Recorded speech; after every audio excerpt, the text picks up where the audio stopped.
Welcome back to the Today Tally Podcast. And with that, we are honored to be joined by General Mike Flynn. How are you, sir? I'm doing good there, Brian, and I'm sitting in Tulsa, Oklahoma right now. This is the 30th stop on our 35 city nationwide tour that we started on the 5th of April, showcasing this film, Flynn. People can go to FlynnMovie.com, and this is amazing. I mean, we've done we'll do 35 cities, and we'll end in Houston, we'll end in Spring, Texas, for the Flynn Fest. Really excited about coming there. We have right now, it's looking like we're going to have a really great turnout, and God willing, we'll have terrific weather. It really does look like the weather's going to be good. I know that area got some tough weather, and we'll try to figure out a way to recognize some of the people that really. I know your neighborhood. You said your neighborhood got hit pretty hard, so we'd like to try to help somebody down there if we can. So we'll figure out a way between now and then to do that, and we'll work with you, Brian, to maybe help us out. Outstanding. Yeah, we had some pretty severe weather, over the last month here in the Houston metro area. And yeah, boy, I tell you, I mean, we've had close to 25, 30 inches of rain. We've had trees down everywhere, roofs blown off. There was a bunch of skyscrapers in downtown Houston that lost their windows. Minute Maid Park was massively leaked. I mean, I'm talking, we got hit. And they call it one of these El Derecho storms. They're just stuff up now. I've never heard of it. But. Yeah.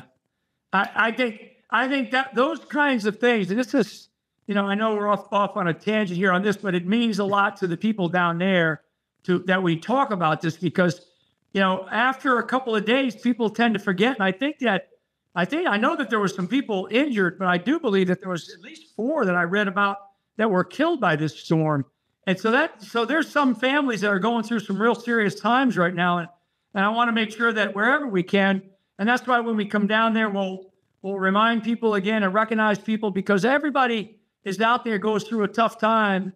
And it's not that you go through a tough time. It's what you do about it to stand back up. And I think as a community, we need to at least try to bring some lighthearted and to really, bring some things out down here in that community that make people think about what's good in life, right? Like family and like our faith.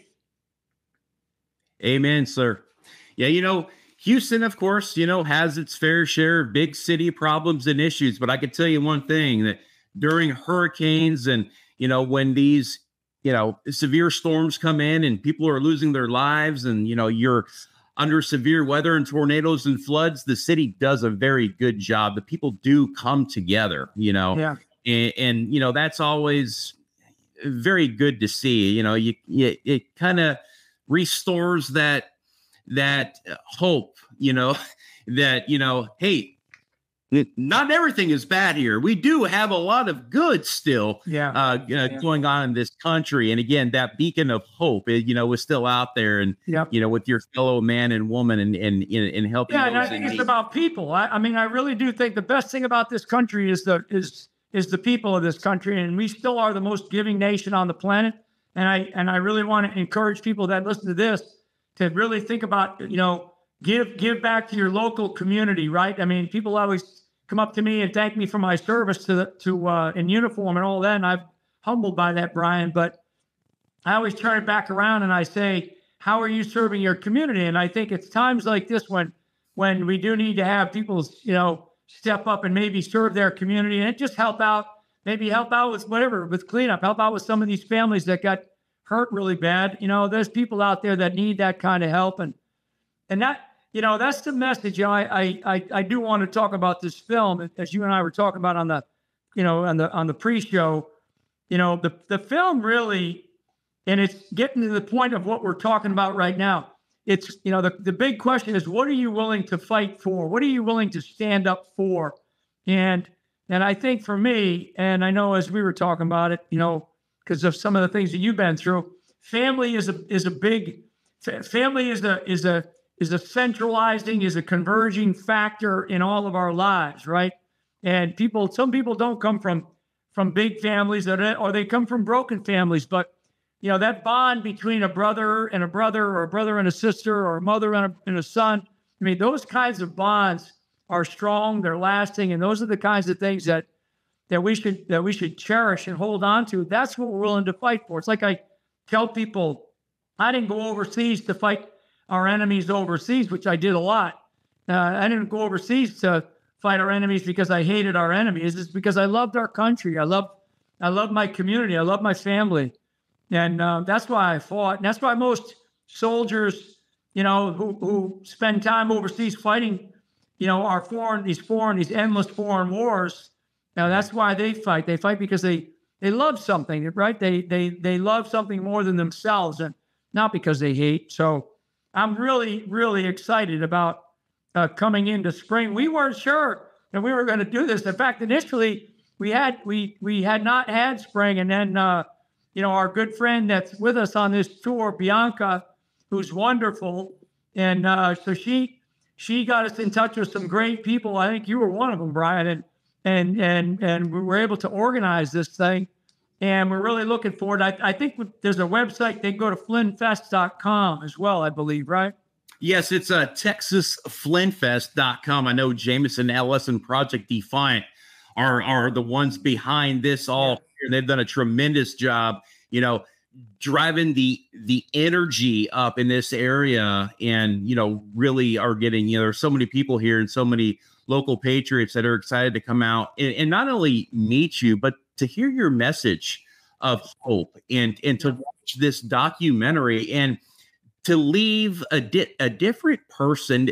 When you go into these events, and like you said, spring is going to be your grand finale, if you will, the 35th, on the road. What do you want people to take away from the experience of the Texas Flynn Fest? Yeah, I want people to take away again, answer the question, what are you willing to fight for?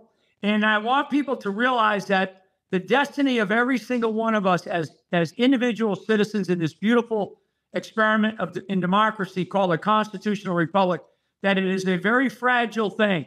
And that it's fragile when citizens don't participate in this citizens' republic. And that's one of the big takeaways. I want people to see what we're going to show them, to listen what we're going to tell them, and then to walk away over the next, the 24 or 48 hours after they've had this experience and start to reflect on what more they can do for their communities. I use this phrase, Brian, local action equals the national impact. And I'm telling you, people around all across this country, I have gone around this country now probably 3 or 4 times in the last 4 years. And this particular tour that we're on right now, this 35 city tour, I mean, the one thing that resonates to me is that we're all together on this. Everybody feels the same way. And everybody understands now is the time to really step up our game and really get involved in our communities. We can't worry about what's happening in Washington, D.C., and we got to stop complaining about all the problems. We got to focus on what it is that we can control in our lives. And people can control whether they get out of bed early in the morning, whether they stay up a little bit later, whether they volunteer for something, whether they get behind some candidate for local office, whether they go register a few people, or whether they go register themselves. I mean, it's all these little activities, all these little brush fires of hope and freedom that individuals can actually set themselves. And to me, that's the inspiration that I try to leave with people. But I'm also inspired by the thousands and thousands of people that we have met on this latest journey, who have come up to me and told me their stories of what it is that they are doing. And I mean, this is exhausting, but it's absolutely necessary. But I get my inspiration and I get my energy. I mean, I get it back in spades from all of these just regular grassroots Americans who are telling me, here's what we're doing in my community. Here's what we're doing in our town. Here's what we're doing in our church. I mean, and I'm like, wow, that is so awesome. Thank you for doing that. And these are people that have really never gotten involved before. And to me, that's what being an American is all about, because we have the freedom to do and to choose what it is that we want to do on a daily basis. And like I say, I don't know what I'm going to have for dinner tonight, but it doesn't matter. What I do know is I'm going to live through today, and I'm going to make it through today, and I'm going to get there to spring, over the next 4 to 5 days, and we're going to be in spring. And every day we should make the most of the lives that we have while we're standing on both feet, on the foundation of who we are, because there's so many in our past history, a lot of people from Texas that have given their lives for this country, and for each of us to be able to live a free life and do the things that we want to do. Well, now's the time to take that energy, folks, and turn it right back into this country. We have a very short period of time between now and the November election, and those are elections that are in Texas as well, and they matter. These elections do matter. I mean, we have to stop saying all those politicians are crooked. Yeah, some of them are. In fact, most of them are, especially those in Washington, D.C. And we have to turn our energy around and turn it into something positive and really work on sending a message that says, we as citizens of Spring, as citizens of the greater Houston metropolitan area, we the citizens of Texas, we're paying attention to you. We're watching you. And we're not going to let you get away with this madness that you're getting away with anymore. We just can't. Our country is at risk. Our freedom is at risk. I mean, everything that we have, all the sacrifices over the last 240 something plus years that we have been in existence as a nation is at risk if we don't stand up, step up, and speak up now. Absolutely, sir. We must demand accountability and transparency from the highest levels. And something to kind of fall back on when you were talking earlier, about the freedom and about people getting involved. Look, there is great responsibility in freedom. Everybody has to do their part. And if people aren't doing their part, it's very easy to get in there and to infiltrate a free society and begin to take. And before you know, you're living in this tyrannical type society. And then by the time you start answering questions, and by the time you open your eyes to the realization of what's going on around you, it's too late. Yeah. And so again, there is great responsibility in freedom and being an American, civic duty, right? Doing the right thing when nobody is looking, the character of an American, our values, who we are, as the American people, the American populace. Like you said, our country, is still the most giving country in the world. And I sincerely believe, sir, that we do have a revival coming in this country. I know what you do every day is a lot of work on you. It takes a lot of energy to speak to the amount of people that you're speaking to on a daily basis, but you were called to serve, sir, and you have once again answered that call to service. Folks, if you are in the greater Houston metro area, we invite you to come on out this Thursday, May 23rd, Spring, Texas. Folks, go to TexasFlynnFest.com. Check this out. Look at that flyer. Jameson Ellis, Project Defiant, has put together this tremendous event, and we cannot wait. Sir, I have a couple of questions for you. Do you mind spending a few minutes with me? Go ahead, Brian. So, the American people, feel so disenfranchised. They feel so hopeless. They feel so helpless. They always say, what do we do? What can I do? I feel like we can't do anything. We don't have any power. Is all lost, or do we still have hope out there? Or are we at a point of really no return right now in this country? Yeah, well, I'll tell you, the brutal reality is our federal government and elements within our federal government. And actually, it does go down to certain levels. I think some states, some counties are better than others. But the brutal reality is we have a weaponized, tyrannical federal government, especially the justice system, which has two standards of justice. One for those of us who are basically patriots, conservatives fighting for this country, and their cronies of the progressive left and the corporate world that are just, they're just screwing us every which way but Sunday, right? I mean, and I'm sorry to say it like that, but that's the brutal reality. Now, can we overcome this weaponized federal government? Yes, we can.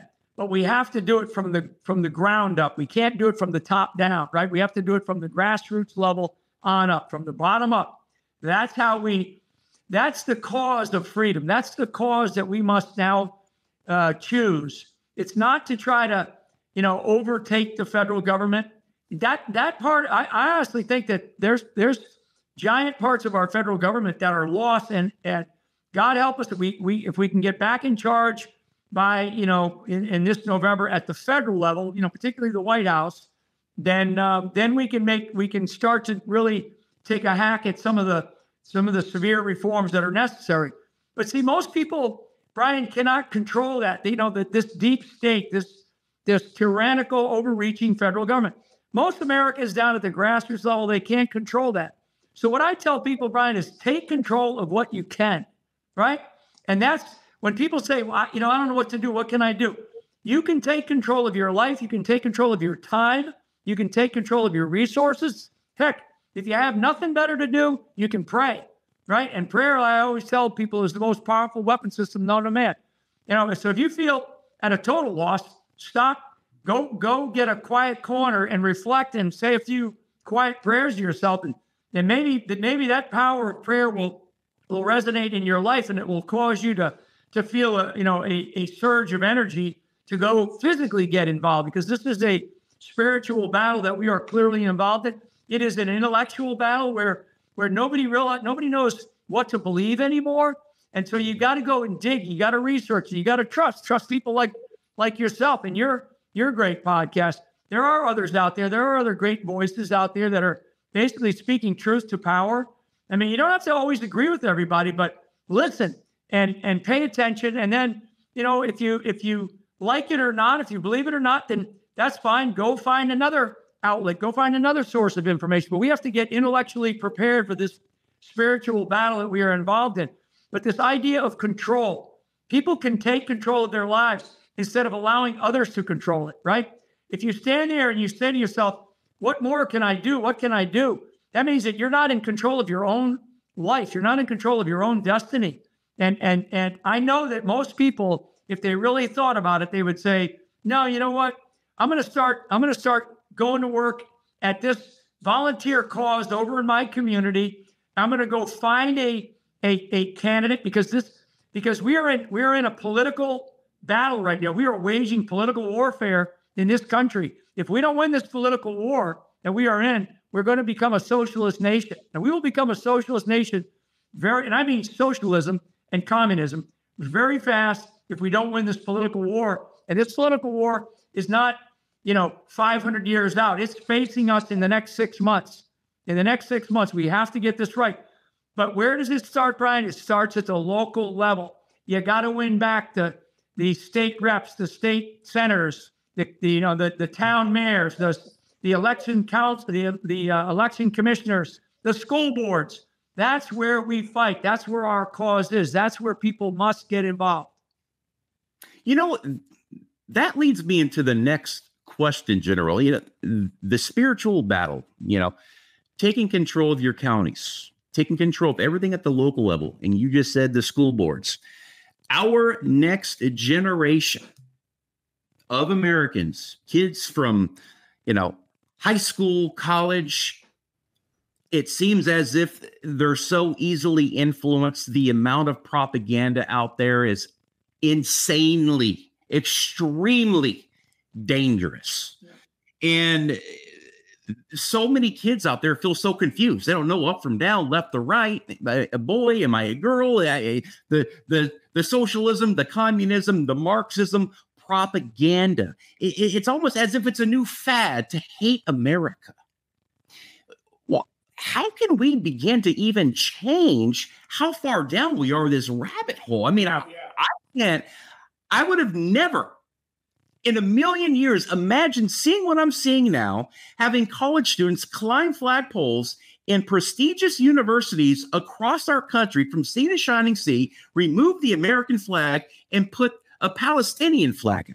I don't understand where Palestine is. These college campuses, they range anywhere from about $75,000 to $150,000, for an education. And these kids, they chant from the river to the sea. They don't know what river they're talking about, and they have no idea what sea they're talking about, and they can't put their finger on the map of quote unquote Gaza, or Palestine. I mean, the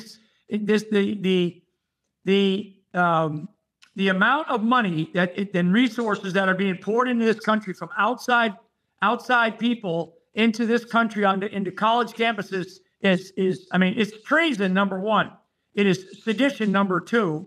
It is an act, to me, in some cases, it's almost like an act of war by foreign powers who are pouring money into these places where they're rioting, they're turning everything over, and they're turning these college campuses upside down. You know, Andrew Breitbart used this phrase, "Politics is downstream from culture," and he was right about it then, and it still resonates with me. You know, we are in a cultural shift of this country, and I don't blame the kids.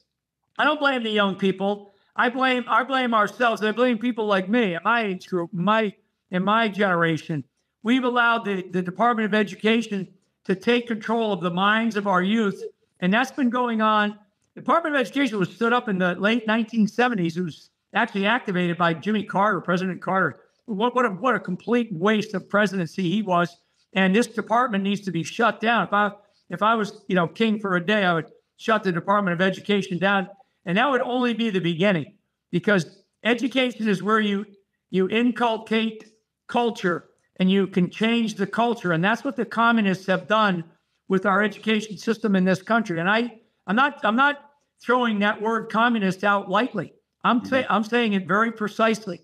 People need to understand that we are taking on this communism type culture, this communist type culture, and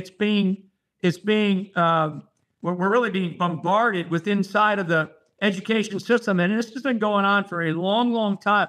It's one of the essentials for taking over a country. The second one would be the healthcare system, which they've also done, and they did that through the real COVID scare. So I'm not going to blame young people. Young people are going to need to grow up pretty quickly. They're going to have to. But I do think it's my generation, that sort of age group of about 50 on up, that this is the generation now that's going to have to turn around and be the greatest generation again, because our kids, the youth of this country, they're trying to make it, figure out which end is up. And frankly, they don't know it, and they're definitely not getting it in their college education. That is very, very clear, and definitely not in our secondary and in our elementary schools either. I mean, we're still fighting. You guys are fighting right there in that area. The school boards with the filth that they're trying to impose on elementary kids.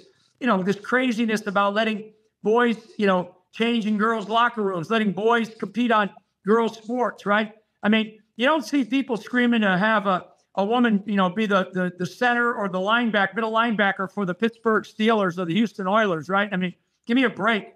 But what they're going to do is they're going to force us in this country. And you know what, Brian? The other thing about this, and it's because you're not going to see it from the corporate media. This stuff doesn't go on over in Africa. It's not going on over in Asia. It goes on in the Western, the true Western world. Europe, it's being forced down our throats in Europe. And it's being forced down our throats here in North America, principally the United States. Believe me, the citizens of Africa, every one of the 54 countries over in Africa, they don't have any of this nonsense. The Middle East, Central Asia, Indonesia, Southeast Asia, East Asia, China, they don't have any of this nonsense because they don't accept it. They don't accept it yet. Yet we're going to be told the whole world accepts this. It's utter nonsense, and we do not have to accept it. And when somebody starts to name call you and start calling you an Islamophobe, a racist, a homophobe, a transphobe, you know what? I'll take that as a badge of honor. You know what? I don't mind being called those names. What I look at is I look at children, and if our children are being abused by mental or intellectual or emotional or spiritual anguish coming from these evil people that are trying to, and it's a small group, Brian, that does this. This isn't the majority. The majority is like, believe me, the majority is millions and millions of people. The people that show up to that festival this coming Thursday, that's the majority of our country. There's a small minority that has the woke media, has this woke corporate level, a corporatocracy, I call it, and has elements of our government, of our federal government, that is shoving this nonsense down our throats and forcing our children to accept it. We do not have to accept it. It is unacceptable. And to me, that's how we ought to all be talking. We need to stand up against this and not worry about what name somebody calls me, right? I mean, like the old phrase, sticks and stones will break my bones, but names will never hurt me. Don't let those names hurt you. Stand up against it. And you know, you said something earlier about choosing the harder right path in life. That is so true. It is so true. Choose the harder right path. It's filled with sacrifice, but it's more rewarding. Amen, sir. You know, like you said, these people don't know what they're out protesting or writing for. The majority of them don't. It's whatever the flavor of the week, the flavor, of the month, is what we're out, protesting. But the problem is, again, the propaganda is so dangerous. And again, they're so easily influenced. And this is all being financed by some very powerful and evil people. Now, I've got a question here that a lot of Americans are going to want to know, because I think this is very important. Now, the deep state, is hell-bent on destroying folks like you and President Trump and whoever else gets in their way. Now, when they can't prove their case, the corruption gets deeper and deeper and so scandalous, they lose all credibility. Now, you can only lie and manufacture and fabricate for so long until the truth is exposed. Are we close to uncovering that veil for all of America to see and witness the pure evil that's been behind the takedown of true American patriots in this country? Or will we continue to see honorable men and women be targeted as you were, sir? Yeah. And they're going to continue to go after me. They're going to continue to go after Trump. They're going to continue to go after, this fake J6 insurrection. I mean, an insurrection with no leadership. I mean, come on, no organization. The most organized was the FBI. We now know the FBI had over 200 people on the ground. That didn't happen because they all woke up on January 6th and decided to show up. So the FBI was part of the effort here to help plan this. This had to have been planned at least a month prior. So we now know that there's at least 50 agents that were there on the ground.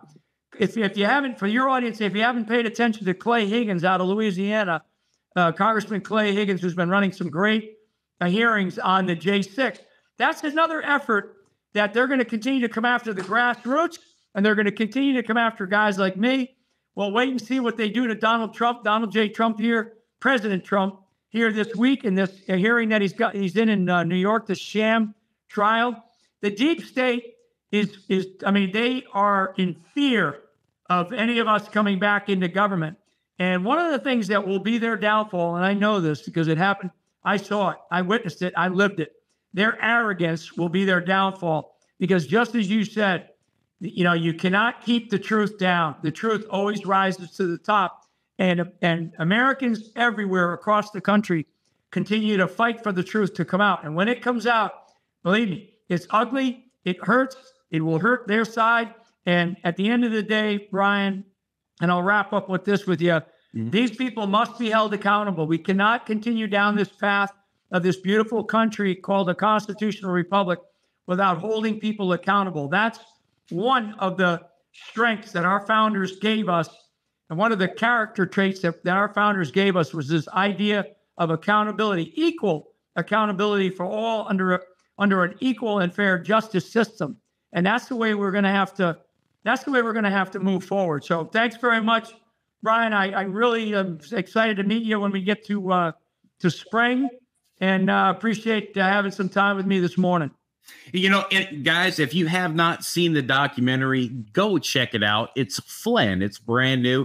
And one of the most great parts that I took away from the documentary was the family unit. The family, you come from a large family, and, there's 9 siblings, and you guys all stuck together, and in your greatest time of need. And that right there is extremely honorable. And it does speak very high to the character of not only you, but your family, and how you guys have stuck together throughout this entire event. Folks, the Texas Flynn Fest. Come out, meet General Flynn, hang out with me, Jameson Ellis, Defiant, Project Defiant, and everybody else, all the other Patriots that are coming in from the greater Houston area. Thursday, May 23rd, Spring, Texas. Go to TexasFlynnFest.com for more information. General, thank you so much for joining us today on the Today with Tally podcast.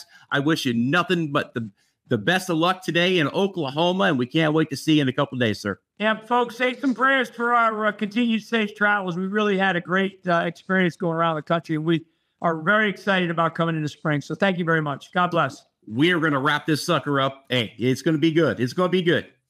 Take care, sir. All right. God bless. See ya. This is the Today with Tally podcast.